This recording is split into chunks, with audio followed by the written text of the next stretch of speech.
Cake, written and narrated by Tony Wager. Each morning at 5, I will go for a walk with a dog on a lead, and it's then that we talk. We'll get to the park bench and stop for a chat, his tail wagging happily, patiently sat, listening attentively to all that I say, the only one I know who will do today. Then slowly we'll make our way back to the house to wake up the twins and my still sleeping spouse. But while it's still quiet and no one's awake, I'll sit with my best friend and we'll share some cake. When I've ironed the clothes for the family's day, cooked breakfast and laid it all out on a tray, found school bags and coats and his brolly, I'm free to wake up my husband, and then I will see if the twins are still sleeping or up, washed and dressed. If ever they were, I'd be so impressed. There'll be panic and tantrums and all sorts of fuss as they rush through the breakfast and run for the bus. And when they have left and it's quiet, I'll partake of a nice cup of coffee to wash down the cake.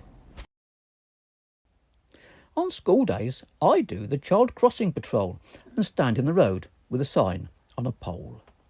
In all types of weather, wind, rain and snow, I step out into traffic to make it go slow. See drivers' impatience they don't try to hide as I usher the children across the far side. The number of times that I've had to retreat from yobs racing hot rods that tear down our street, throttle wide open, no sign of the brake, urges me home to find comfort in cake. Each Friday morning, with list written down, I'll jump on a bus and go out into town.